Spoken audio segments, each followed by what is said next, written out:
Welcome back to another episode of ROC Boys Football, continuing to take a look at some of the bigger recruiting weekends that we have across the month of June.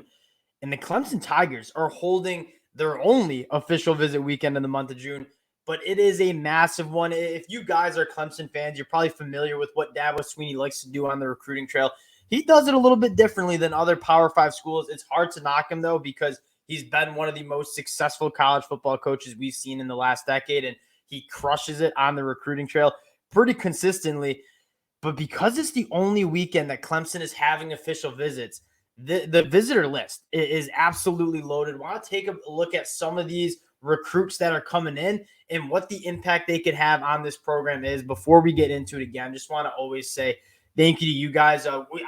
Not much more I love than talking high school recruiting, just because that's how you win games in the fall. And if you are out here watching recruiting videos, talking recruiting in the summer months, that's when you know you're about it as a college football fan. So again, appreciate all the support you guys have shown. If you do enjoy the updates, you enjoy the content, consider subscribing to the channel. That helps the fellas out a lot. And Clemson fans, it might be a busy next couple weeks and months for Clemson on the recruiting trail. So stay locked in if you do enjoy the updates. Let's get into this visitor list, and it is highlighted by probably three of them. You take a look at Clemson, they're attacking the state of Georgia, right? The top four visitors on this weekend are all from the state of Georgia. Let's start with the 8th best player in the country, according to 24/7 Sports, and that's KJ Bolden, who, from what I've been reading, Georgia kind of has the inside track on him, as they normally do with some of these top guys on the defensive side of the ball from the state of Georgia. But KJ Bolden has narrowed his visitor list down to only a few, and I believe he's taken a visit to Georgia, Ohio State, and I believe Clemson and Auburn are the only other programs that he's really considering.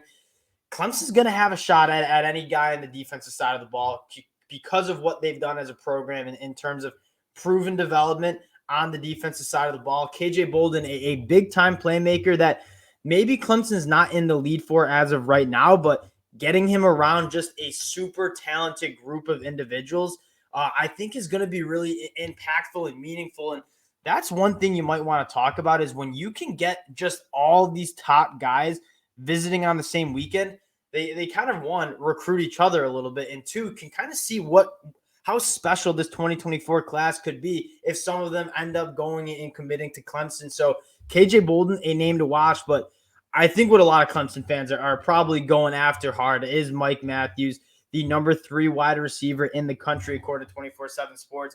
If you get a chance to watch his highlights 7-on-7 or on Friday nights in the fall, really special wide receiver, really good movement skills, but his body control in terms of going up and playing the football, it is really next level.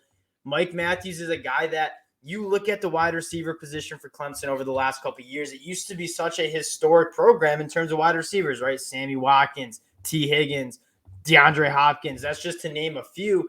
And then the last couple of years, the injury to Justin Ross hurt, but it hasn't been a position that Clemson has really thrived in. And I think you have a guy like Antonio Williams and Adam Rando and Bo Collins, who are young guys that you feel good about developing, but they haven't really hit on an elite wide receiver in a little bit. Mike Matthews would be that dude for Clemson. I am very excited to see if Clemson can kind of swing him away from Tennessee. It looks like Tennessee and Clemson are the two programs that are kind of battling for his commitment, and it might go out into the fall, and that's when I think having Garrett Riley and potentially having a more explosive offense than you've seen over the last couple of years at Clemson could play a role. Because as it stands right now, if you're a wide receiver, you're probably going to want to go to Tennessee, where you're going to be able to put up some big-time numbers in a very, very wide receiver-friendly offense. If Garrett Riley can bring that kind of offense to Clemson, I do think that's kind of how you land a premier guy like Mike Matthews. And the next guy on the list, I think my favorite recruit in the 2024 class, and that's Sammy Brown. Every single Power 5 team wants this kid. In my mind, the best linebacker in this class. He's a 2-time state champ on the wrestling mat, phenomenal track athlete, and then obviously a very good football player. Georgia going after him, Ohio State going after him. Clemson, he's kind of been Clemson's guy since his recruitment started. And going back to Dabo Swinney being kind of doing things a little bit differently on the recruiting trail, he doesn't offer those kids. So he's just going to start offering 2025 kids at the start of this month. He offered Sammy Brown much more than a year ago, because he was kind of a guy that they identified and said, we really want to go get this kid. And they kind of given him a little bit of the special treatment.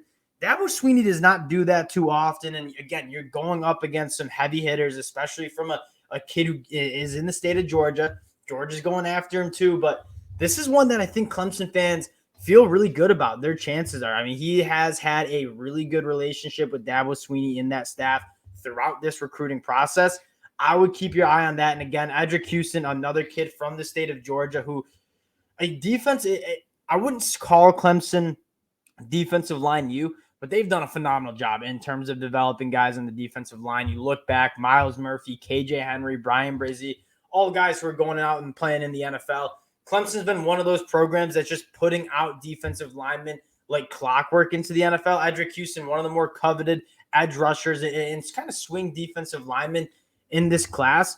I think Clemson kind of right in there for his recruitment. And then Brian Wesco, a phenomenal long jumper on the track field, a slender frame, but he flies. He has very good body control in the air. And Clemson has kind of emerged as that number one spot. And you can kind of have this same conversation with a guy like Cameron Coleman from the state of Alabama. Two wide receivers.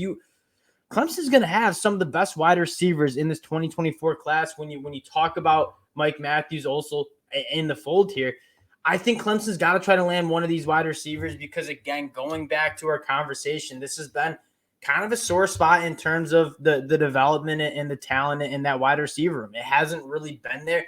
It's been a position that Clemson has relied on heavily. Again, going back to guys like T. Higgins or Justin Ross when he was healthy, Clemson needs some talent in this wide receiver room. Brian Wesco, Cam Coleman, Mike Matthews, all guys that would massively help Clemson in the future on this offensive side of the ball. And Garrett Riley, continue to look for a guy like Garrett Riley to pique the interest of some of these top wide receivers. Because again, Garrett Riley recruiting Brian Wesco when he was at TCU. So that relationship with the offensive coordinator remains the same. And that is how Clemson recruits. They recruit relationships.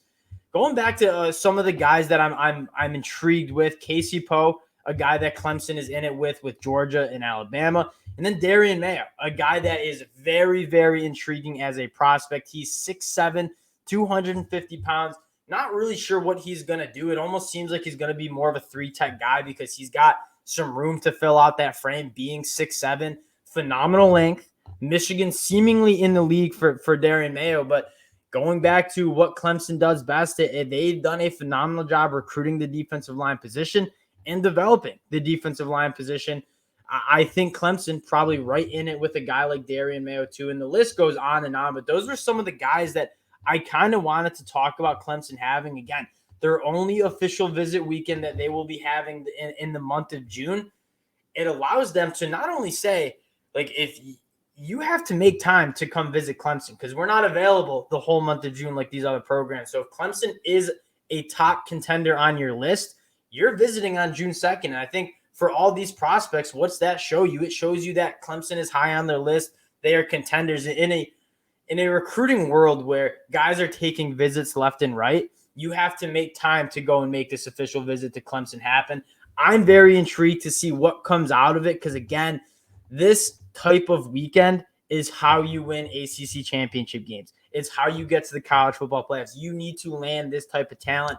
Dabo Swinney, we haven't seen a head coach do a better job of formulating relationships. And again, his program, this Clemson program, looks a little different, right? They don't use the transfer portal that much, but they don't also lose that many guys in the transfer portal either. Dabo Swinney does a phenomenal job taking kids out of high school, keeping them in the program to 3 to 4 to 5 years, and kind of winning championships and winning a lot of football games. It's a recipe that a lot of people are saying is maybe a little out of touch of the modern college football era, but it's still working for Clemson. I'm interested to see if Dabo Swinney maybe makes some changes to adapt with the times. But again, it's hard to argue with what Dabo Swinney and his body of work has been at Clemson.